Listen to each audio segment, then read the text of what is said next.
시작하겠습니다. 하나님 말씀 마태복음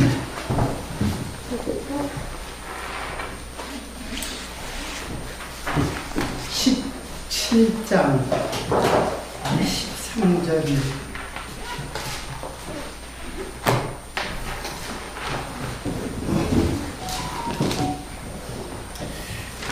17장 13절 14절부터 보겠습니다.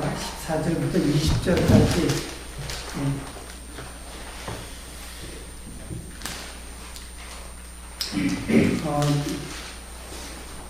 조금 분량이 있는데 제가 한 절 읽고 여러분들이 한 절 읽고 이렇게 해서 20절까지 보겠습니다. 그들이 무리에게 이르매 한 사람이 예수께 와서 풀어 엎드려 이르되 주여 이 세상을 여기소서.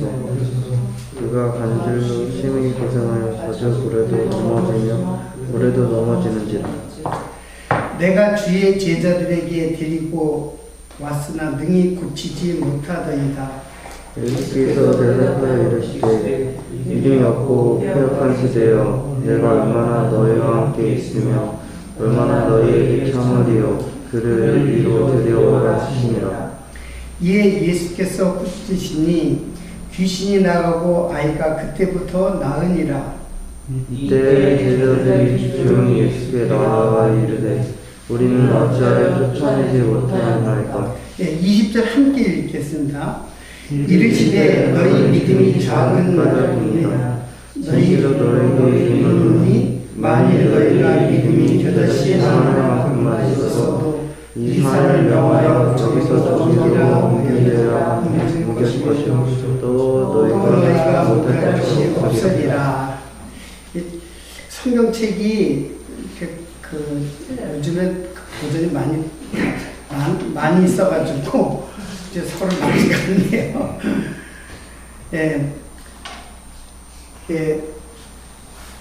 우리는 지금 그 복음서를 이제 공부를 하고 있는 중인데 그 중에서 이제 마태복음을 하고 있는데 복음서 전체의 내용은 사실은 그 내용들을 살펴보면 아주 몇 가지 사실들이 기록되어 있어요.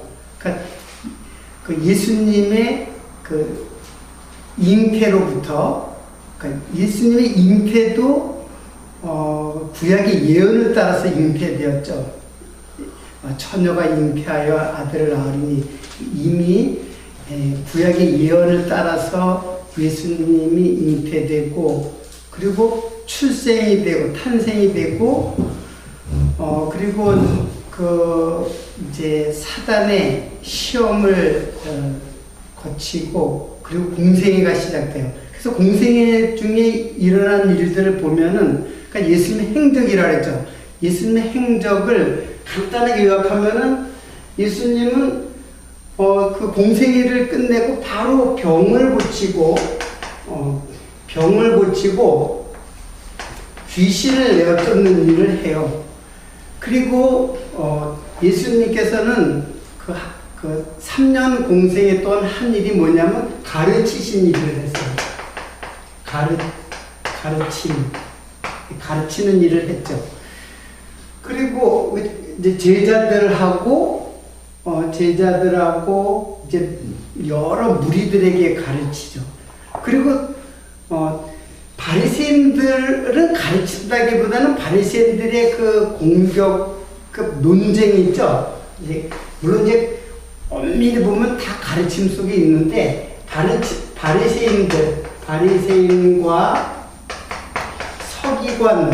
서기관들은 사실은 그들이 예수에게 트집을 잡기 위해서 예수님이 하는 일들을 계속 살펴보면서 무엇이 잘못됐는가를 트집 잡기 위해서 계속 쫓아다니면서 예수님의 어떠한 특히 율법 문제에 대해서 그 트집을 잡는 거예요. 그러니까 예수님이 이제 거기에 대해서 이제 공방을 하는 거죠.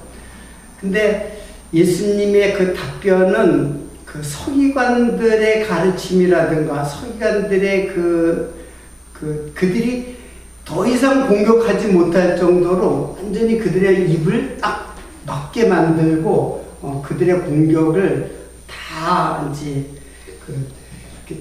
논쟁을 통해서도 이들이 꼼짝을 못하는 그런 상황이죠. 그러니까 쉽게 말하면 이게 이제 예수님의 행적이에요. 전체 행적. 그리고 나중에는 결국 그들에 의해서 십자가에 돌아가시고 그리고 부활하시고 승천하신 그런 그 전체가 사복음서에 기록되어 있어요. 사복음서는 다른 게 아니라 즉 누구에 대하여 예수 그리스도의 행적 이제 그가 행하신 이제 그 발자취를 다 기록한 거죠.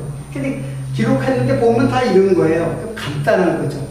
오늘 본문 말씀도 그 중에 한 말씀인데 그 병을 고친 거라든가 귀신을 내어 쫓는 거는 단순히 그냥 예수님에서 큰 이적을 베풀고 기적을 베풀었다는 데에 그 포커스가 있는 것이 아니라 병을 고친다고 하는 거는 이 병은 이게 사망의 증상이거든요. 죽기 위한 증상이란 말이에요. 육체적으로도 마찬가지고. 그러니까 병을 고쳤다고 하는 거는 사망에서 놓여지게 하는 것이고, 귀신을 쫓았다는 것은 사단의 권세로부터, 사단에 매어져 있는 권세로부터 노임을 해방시켜 주시는 복음을 말하는 거예요. 구속과 복음을 설명하는 것이지, 지금 많은 그 잘못된 이제 지도자들은 지금도 병을 놔야 된다, 지금도 귀신을 고친다, 실제로 또 병도 고치고 귀신도 막 내쫓는다. 그런데 그거는 성경을 전혀, 정말 성경의 그냥 가장 이제 걸음마도 지금 이해를 못하는 수준인 거죠. 신비주의의 그들의 생각과 주장들은. 그래서 거듭 얘기했지만 이 모든 것들은 예수님께서 사단 권세로, 우리가 사단에 매여 있는 우리로 하여금 영원한 해방, 그러니까 그런 것을 지금 보여주는 하나의 모형적 사건이에요. 근데 이제 유대인들, 바리새인들이나 유대인들이 기대했던 메시아는 그런 게 아니었죠. 그들은 육체적이고 민족적이고 그리고 군사적, 정치적, 즉 어디로부터, 당시에 그들이 처해져 있는 로마 정권으로부터 해방을 시켜줄 것을 기대하는 메시아.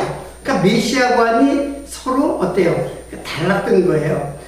그래서 로마로부터 해방시켜줄 줄 알았는데 예수님께서 보니까는 이런 귀신 내어 쫓고 병 고쳐주지 말고 로마로부터 우리를 해방시켜달라 하는 게 이제 유대인들의 메시아에 대한 소망이란 말이에요. 근데 예수가 메시아인 줄 알았는데 보니까는 병 고치고 귀신은 고쳐주었지만 로마로부터 어떤 항거도 하지 않고 오히려 결국에는 로마의 손에 의해서 결국 죽임을 당해요.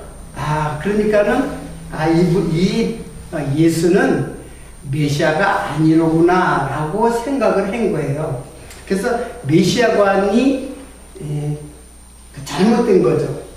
자, 근데 이제 이 복음서 중에서 오늘의 이 말씀도 귀신을 내어 이제 사실은 귀신 내어 쫓는 간질 환자죠. 간질로 심히 고생해가지고 막 불에도 넘어지고 물에도 넘어지는 그런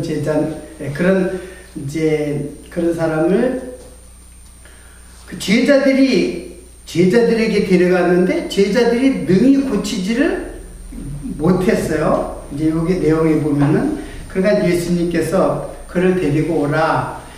예수께서 이르시되 믿음이 없고 패역한 세대여, 내가 얼마나 너희와 함께 있으며 얼마나 너희에게 참으려, 그를 이리로 데려오라 하시고 귀신에게 꾸짖으니까 이제 귀신이 이제 나가서 병을 고치게 됐어요. 그래서 내가 너희들을 얼마나 너희들과 함께 있어야 되느냐.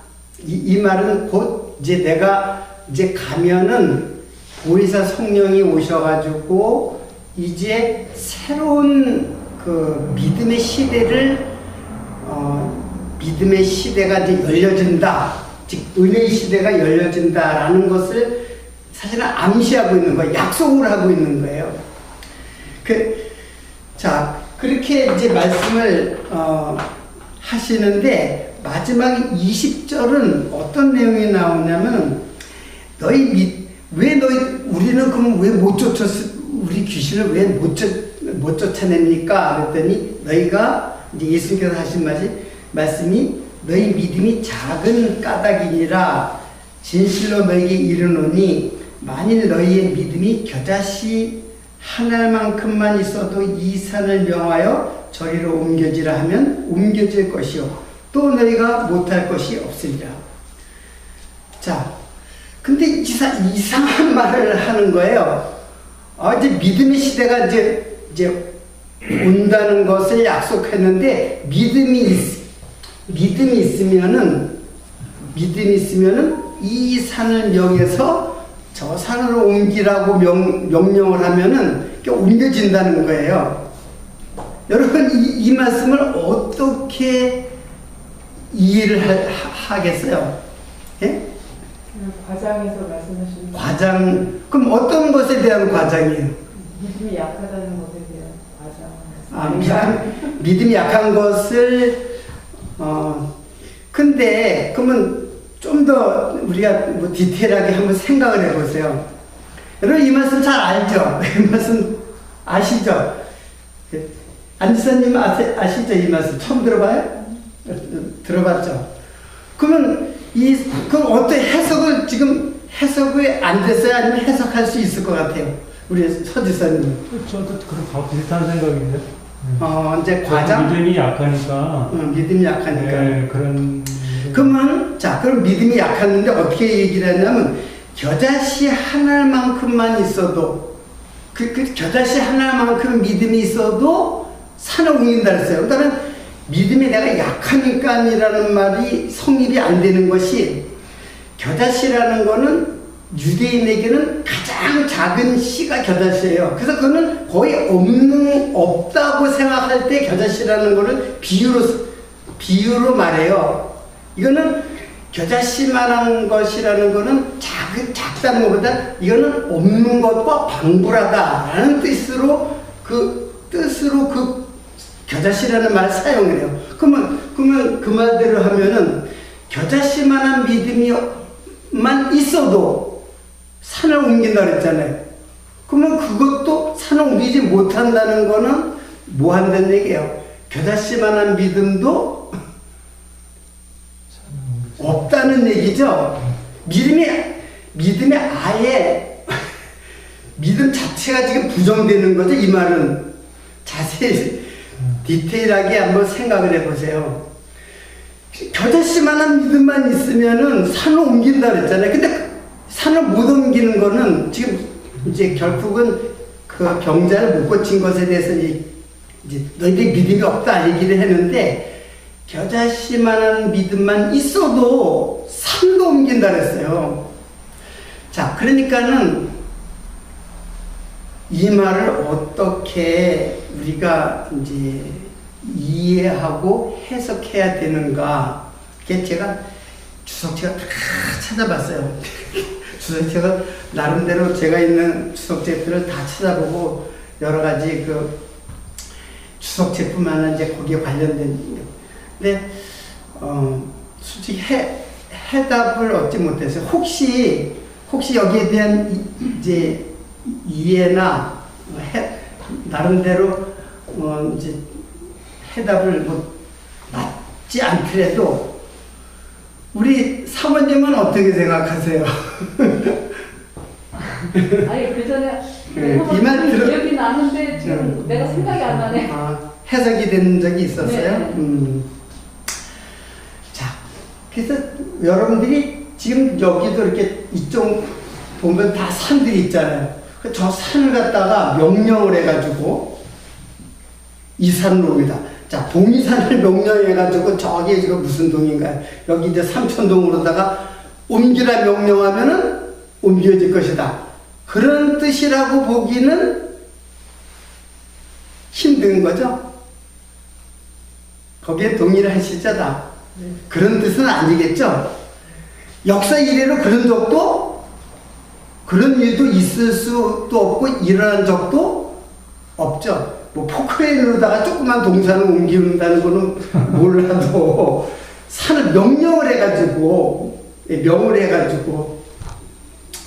자, 이거는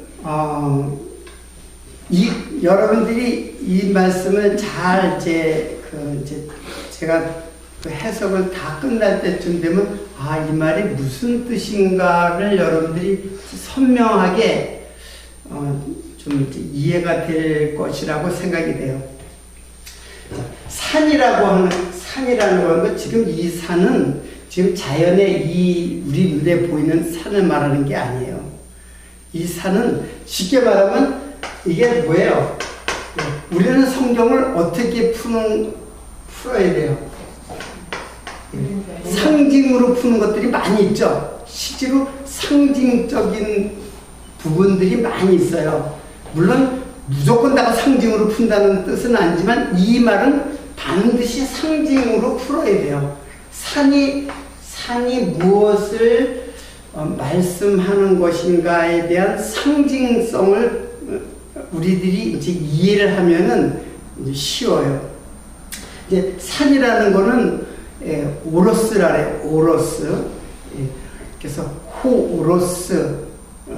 이제 그 산, 여기서는 그 산이 아니라 이제 그 정관사 산이 아니라 저 산이라 그랬어요. 저 산. 그러니까 저기 저 사람 할 때 저자인데, 근데 그 오로스가 있는데 그 하늘이라는 말은 또 뭐냐면 이거는 호오로스, 하늘은 또 뭐라냐면 호우라노스라고 해요. 여러분 오늘은 조금 이제 집중해서 잘 이제 쫓아오시기 바라요. 자, 이건 산이고 호우라노스는 제가 늘 얘기했잖아요. 이거는 뭐예요? 이거는 하늘이죠, 하늘. 그래서 천국 할 때 호우라노스, 호바실레이아 이렇게 얘기한단 말이에요. 그래서 하늘, 나라 할 때는 이제 천국 할 때는 호우라노스, 호바실레이아. 그러니까 호오로스와 우라노스가 있는데 이게 어근이 같아요. 자, 이 어근이 같다는 말은, 말의 뿌리가 같다는 말은 뭐냐면은 뜻이 같다는 뜻이에요. 뜻이 같은 뜻이란 말이에요. 근데 산하고 하늘하고 지금 언어로 볼 때, 그 용어로 볼 때 같은 뜻이에요. 그러니까 산이라고 하는 것은 하늘이라는 것하고 같은 어근을 갖고 있어요. 뭐 산과 하늘은 물론 다르죠. 그렇지만 어근이 같다는 거예요. 호오로스와 호우라노스. 자, 그런데 이제 모세를 통하여서 여러분 구약에 그냥 대표적인 산 하나를 꼽으면 무슨 산일까요? 구약 전체를 보고 대표적인 우리가 인지할 수 있는 인지도가 가장 높은 높은 산이 아니라 산이 하나 있죠. 신의 산. 그렇죠. 신의 산이죠. 신의 산인데 신의 산에서 하나님께서 결국에는 이것은 무엇을 말하냐면은 하나님께서 모세에게 성전을 갖다가 산이나 하늘에 대한 모형을 지으라고 그런 게 그것이 뭐냐면 바로 뭐겠어요? 그것이 바로 성막이 있지만 나중에는 그것이 뭐가 됐어요? 이제 솔로몬 때는 똑같이 모양으로 성전을 지었죠. 그러니까 오누스, 우라노스, 성전, 이게 다 같은 맥락이에요. 한마디로 말하면. 지금 하나님께서, 이게 하늘이라는 거는 이스라엘 백성, 유대인들은 하나님이 항상 임재했다는 것을 의식하는 곳이 하늘이에요. 하늘 하면은, 하나님이 계신 곳, 그렇게 다 이해를 하고 있어요. 그들의 이제 삶의 양식이 하늘을 향해서는 항상 하나님이 계시는 곳 이렇게 해요. 근데 실제로 저 하늘을 보고 하나님이 계시는 게 아니에요. 여기서 코라는 말이, 그라는 말이 저 하늘을 말하는 게 아니에요. 어떤 그 하늘에 그 정관사가 붙은 그 하늘. 그러니까 그 하늘은 그게 뭐냐면 바로 그걸 지으라고 한 게 뭐예요? 그게 성전이에요.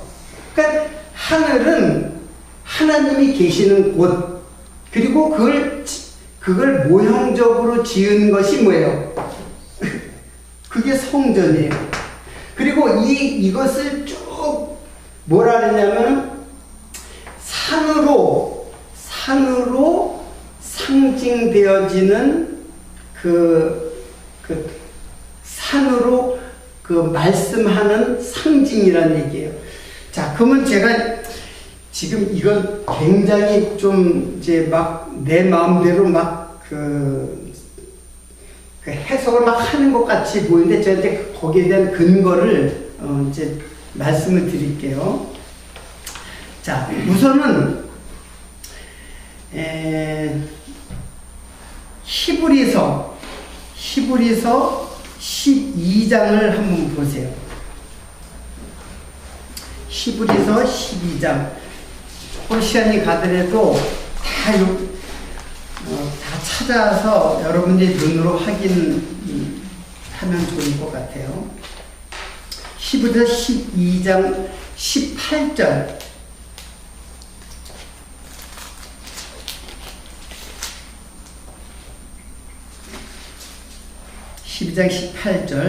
자, 제가 12장 18절에서 21절까지만 일단 보겠습니다.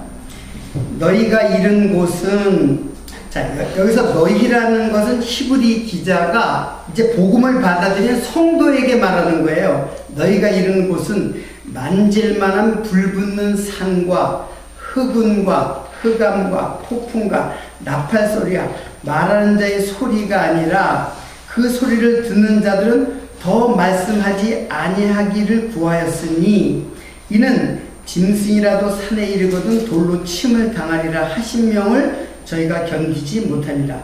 그 보이는 바가 이렇듯 무섭기로 모세도 이르되 내가 심히 두렵고 떨린다 하였으나, 자, 일단은 지금 산이 히브리서 여기 12장 18절부터 21절까지는 요 산은 무슨 산이겠어요? 지금 요 내용을 딱 보니까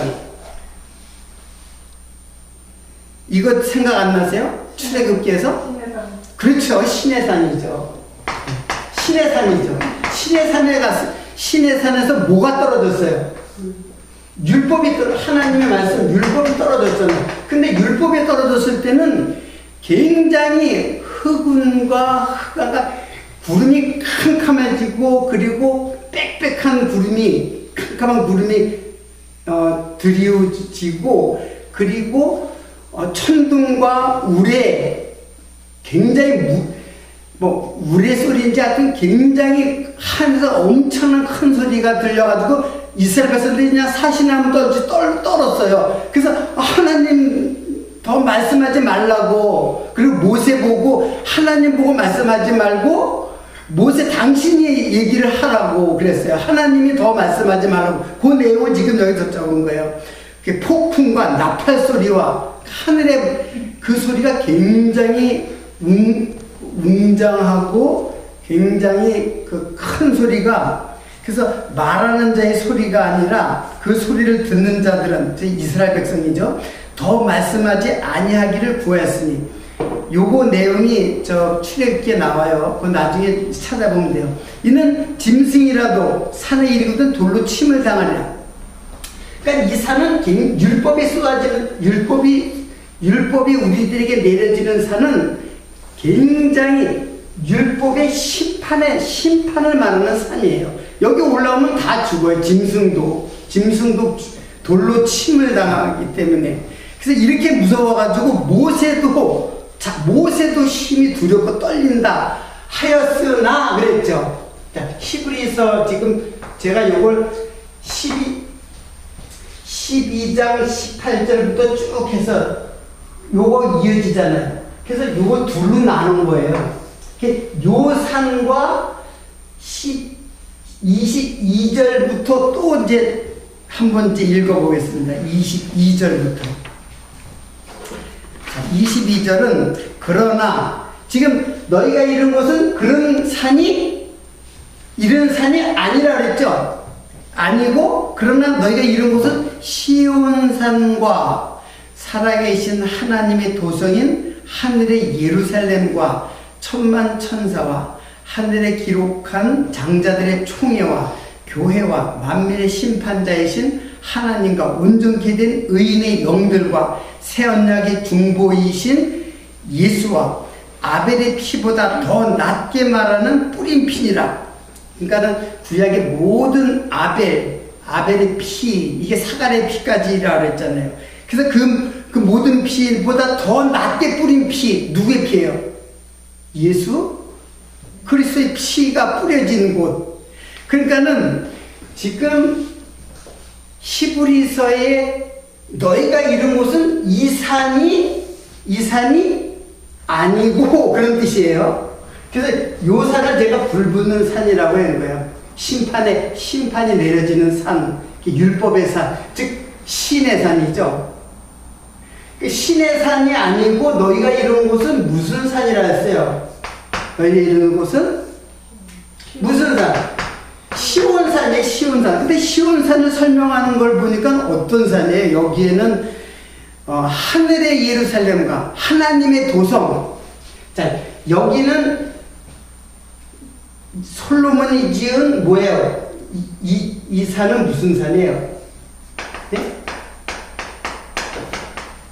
예루살렘 성전이잖아요. 쉽게 말하면. 그러니까 산이 바로 뭐예요? 성전이에요.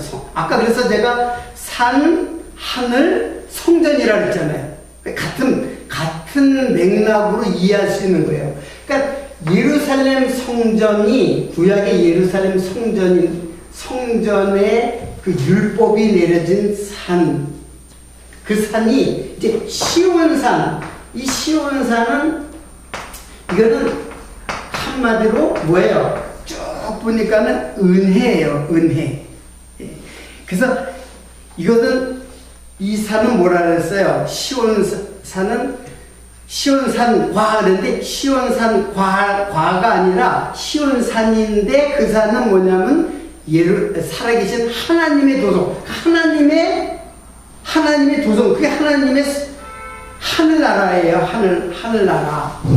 그리고 예루살렘, 하늘의, 이거는 어디의 예루살렘이에요?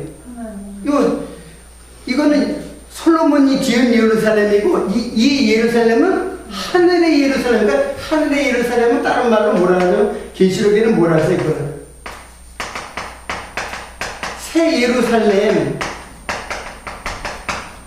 새 예루살렘이란 말이에요. 그러니까 예루살렘, 이거는 율법에 의해서 세워진 산이고, 그러니까 실제로 예루살렘 성전은 평지의 산에 좀 높은 곳에 이렇게 예루살렘 성전이 있어요. 그래서 예루살렘을 산이라고 해요. 성전을. 그러니까 산이라고 이렇게 말한단 말이에요. 그리고 수많은 구약의 그 내용을 보면 산이라고 그래요. 산이 바로 예루살렘 성전이에요. 그러니까 어디까지나 우리가 말하는 저런 봉이산, 한라산 무슨 그런 산이 아니죠. 그 산 하면 예루살렘 성전이에요. 근데 지금 산이 상징하고 있는 게 지금 두 가지의 산이 지금 어떻게 돼 있어요? 두 개의 산이 지금 소개되고 있죠. 히브리서에 보면은. 그래서 그곳은 뭐냐면 천만 천사와 하늘에 기록된 장자들의 총회와 이거 계시록에 다 소개되는 나라예요. 교회와 만민의 심판자이신 하나님과 온전케 된 의인의 영들과 새 언약의 중보이신 예수와 그리고 아벨의 피부터 사갈의 피까지 흘리는 모든 피보다 낫게 말하는 예수의 피. 그게 뭐예요? 그게 이제 시온산이에요. 여러분, 시온산은 어디에 있어요? 시온산은 알죠? 시온산은 어디에 있냐면은 이것도 예루살렘에 있어요. 사실은 예루살렘 성전에 보면은 성곽이 있어요. 그러니까 성전이 있으면 성곽이 이렇게 있어요. 근데 성곽에 보면 문이 24개가 있나? 이렇게 있어요. 문이 이렇게 많이 있어요. 거기에 그 중에 이제 우리가 잘 알고 있는 양의 문이라는 것도 있어요. 양의 문도 있고, 뭐, 또 시체가 나오는 그런 시구문도 있고, 근데 그 중에서 시온문이라는 게 있어요. 시온문.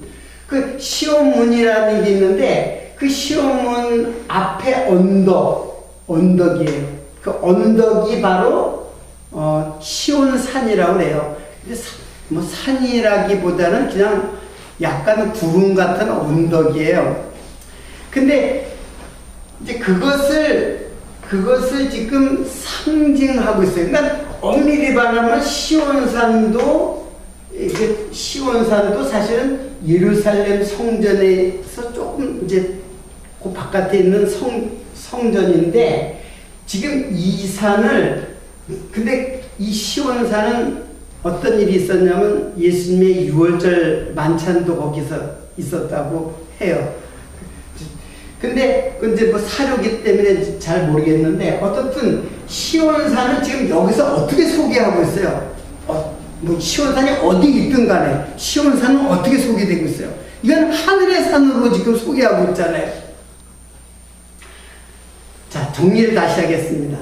쉽게 말하면 산은 뭐예요? 다시 말하면 이게 산은 그냥 자연의 산이 아니라 뭐예요? 상징이죠. 근데 무엇을 상징하고 있는가를 알아야죠. 이 상징인데 도대체 이 산은 무엇을 상징하고 있는 산인가?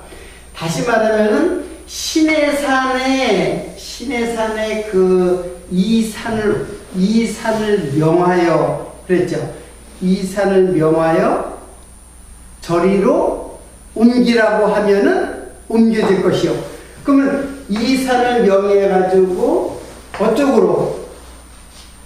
시온산, 이 은혜의 산. 여러분, 시오니즘이라는 게 있어요. 시온주의, 시오니즘. 이거는 이스라엘의 그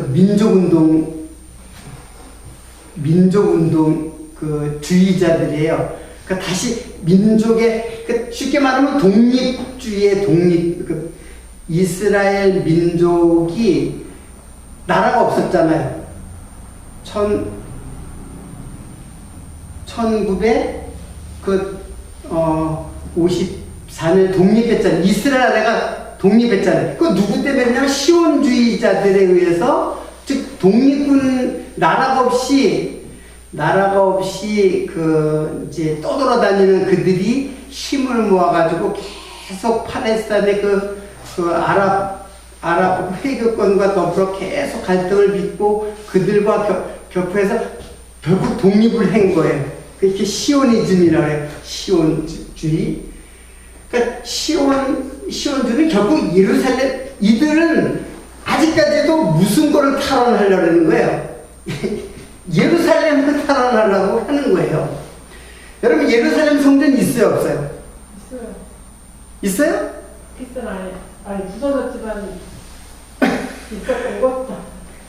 예루살렘 성전이 어디 있어요? 예루살렘 성전은 AD 70년 부서졌지만 티토 장군의 로마 티토에서 완전히 부서졌죠. 그 자리에 뭐가 세워졌어요?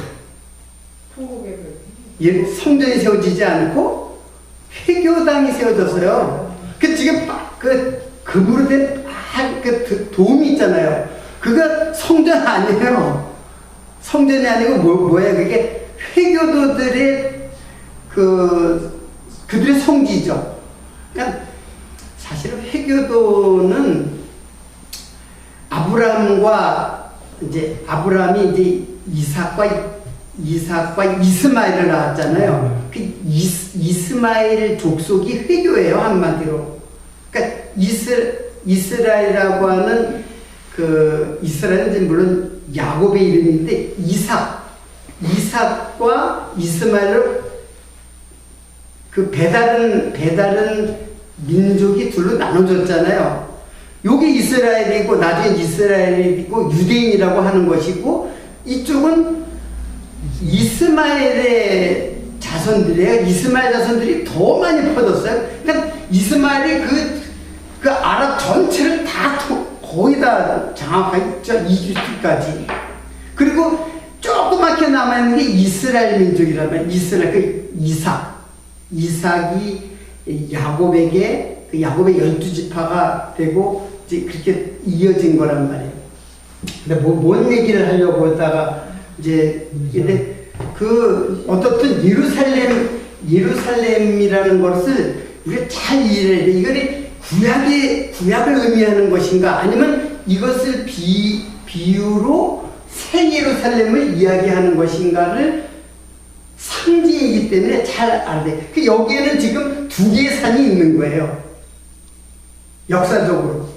아니, 예루살렘 성전은 없어졌지만 예루살렘이라는 곳은 있지 않나요? 예루살렘은 사실은 이제 성전인데 거기 전체를 예루살렘 마을이죠, 마을. 그래서 산 위의 마을이라고 하는 이제 복음서에 보면 산 위의 마을에 이제 등불을 갖다 말 아래 두지 않고 등경 위에 두나니 하면서 산 위의 마을이라는데 헬라말은 폴리스라 해요. 도시국가 같은 거예요, 도시국가. 그러니까 이 전체를 예루살렘이라고도 하고 그리고 예루살렘 성전 하면은 이제 그 성전을 말하는 거죠.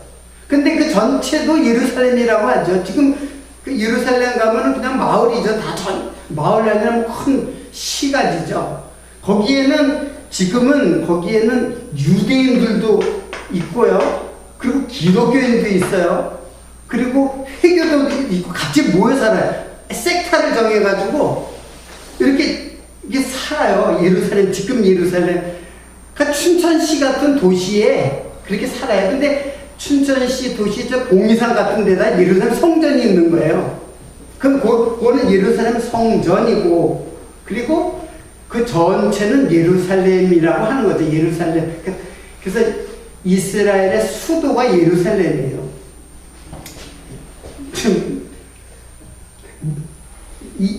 무슨 말인지 이해하겠죠? 그러니까 예루살렘 성전은 지금 없어요.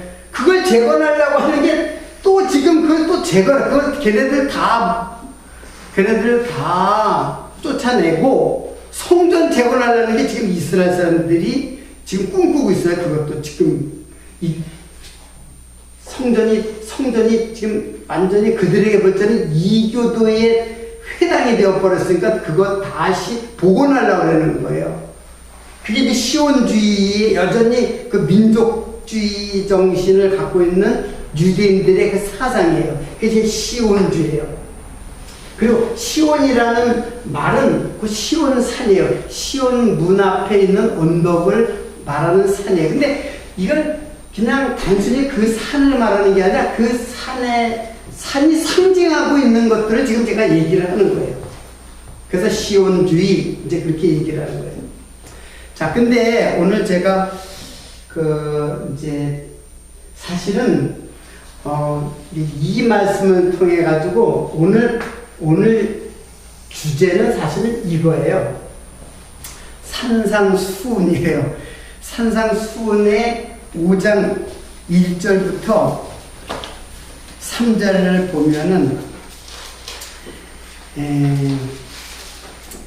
거기를 조금 읽어볼게요. 5장 1절부터 3절까지 보면 예수께서 무리를 보시고 산에 올라가 앉으시니 제자들이 나온지라 입을 열어 가르쳐 가라사대 심령이 가난한 자는 복이 있나니 저희가 위로를 받을 것이며 하면서 팔복이 쭉 나오죠. 근데 거기 보면 예수께서 무리를 보시고 어디로 갔다고요? 산에 올라가 앉으시니. 여기서 산이라고 했는데 산은 지금 예수님이 그냥 높은 산에 그 무리를 다 끌고 높은 산에 올라간 게 아니라 거기는 그냥 조그만 언덕이에요. 이렇게 조금 높은, 쉽게 말하면 단상이 조금 높은 것처럼 조금 높은 곳에 앉아서, 그래서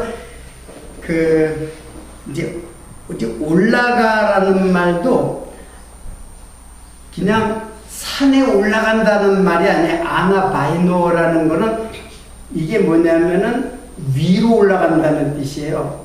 위로인데 그 위로라는 거는 공간적 위가 아니에요. 지금 내가 조금 높은 곳에 올라간다 그런 뜻이 아니고 공간적 장소적 위가 아니고 이것은 하늘을 향해서 올라가는 것을 말해요. 아나바이오. 또 거기서 입을 열어라는 말이 있어요. 한 가지 더. 앉으시니라는 말이 있어요. 앉으시는 카디조라고 했는데 이거는 통치를 말해요. 이 올라가서 앉으시니 하면은 이게 뭐냐면은 하늘의 보좌에 앉아서 이렇게 제가 이걸 상징하고 있는 거예요. 하나님께서 하늘의 보좌에 앉아서 통치하시는 가르침이에요. 하늘의 계시를 지금 말씀하고 있는 거예요. 그 용어가. 그리고 입을 열어라고 했잖아요. 입을 열어는 아노이고라 그러는데 제가 이 아노이고는 굉장히 많이 얘기를 했어요. 자, 아노이고는 입을 연다 했는데 어디에도 사용되냐면 그 누가복음에 그 제자 둘이 엠마오로 이제 떠나는 길에 누구를 만나요?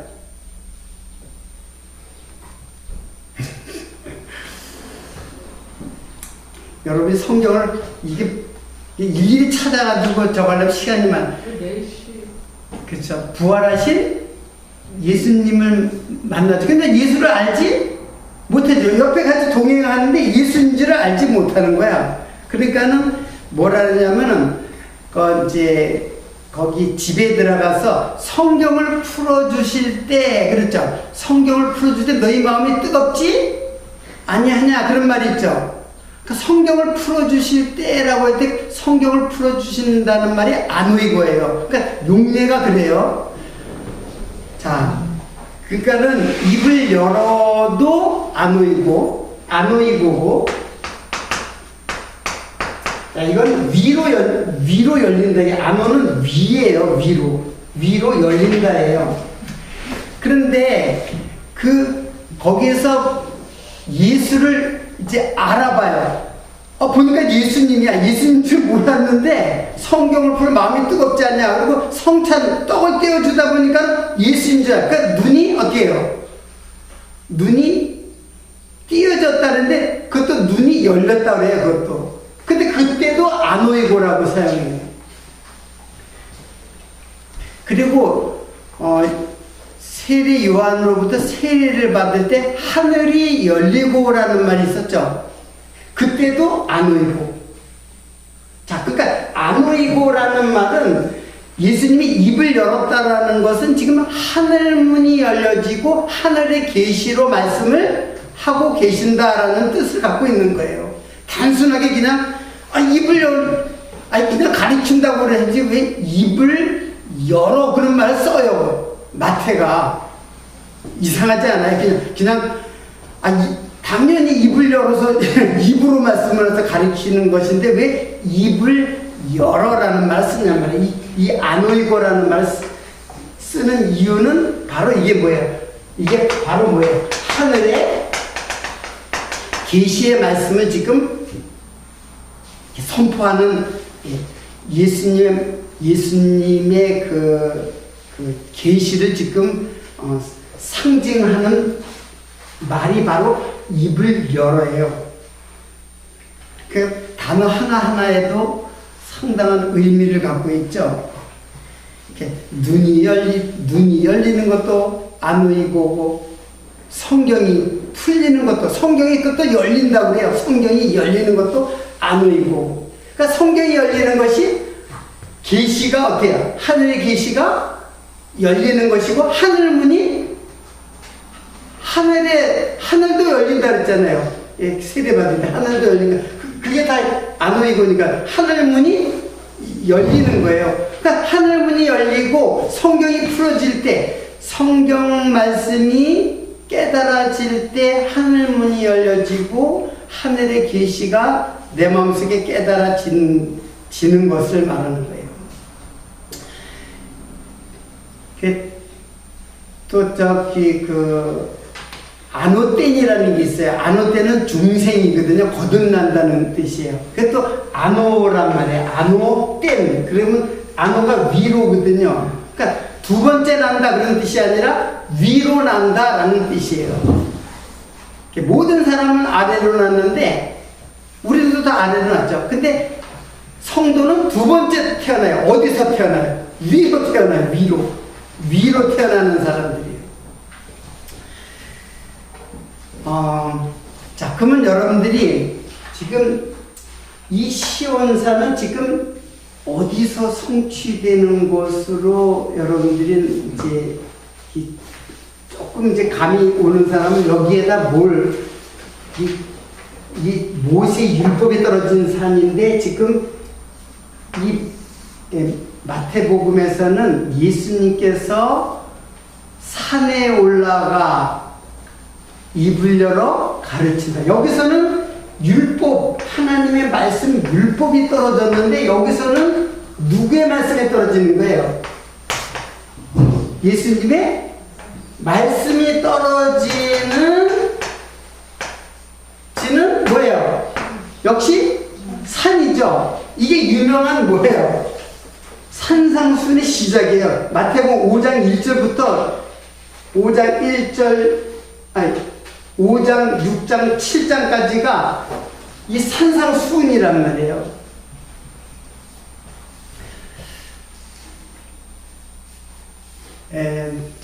시간이 다 됐네. 지금 조금 무엇인가 마무리가 안 됐는데, 이거 1시간 더 해야지만 마무리가 될 것 같아요. 그러니까 쉽게 말하면은, 일단은 여러분들이 아주 급한 거는 해결이 됐을 거예요. 이 산이 뭐예요? 어디까지나 상징이죠. 예? 저 산을 갖다가 이쪽으로 가라 그러면 그렇게 무식한 말을 어떻게 해요? 그런 건 이루어질 수도 없는 거지. 그러니까 겨자씨만한 믿음만 있어도 그렇게 된다 그랬는데, 그리고 겨자씨가 무엇인지 이제 그게 하이라이트예요. 예? 그거는 다음 시간에 설명을 하도록 하고, 어떻든 간에 이 산이 어떻게 해요? 어느 산으로 가는 거예요? 시온산으로 명명되는 하나님의 말씀이 쏟아지는 어떤 산? 산상수훈의 산. 그러니까 이 산이 이제 이 산에서 이쪽으로 옮기라면 이 산은 어떻게 되는 거예요? 사라지는 거죠. 사라지고 어느 산이 서는 거예요. 예, 예수님이 말씀하신 산상수훈의 말씀이 이제 서는 거예요. 겨자씨에 대해서는 다음 시간에 좀 더 설명이 또 필요한 것이기 때문에, 겨자씨만한 믿음은 도대체 어떤 믿음을 말하는 것인가, 이것은 다음 시간에 설명을 이어가도록 하고, 오늘은 여기서 마치도록 하겠습니다. 수고하셨습니다. 네.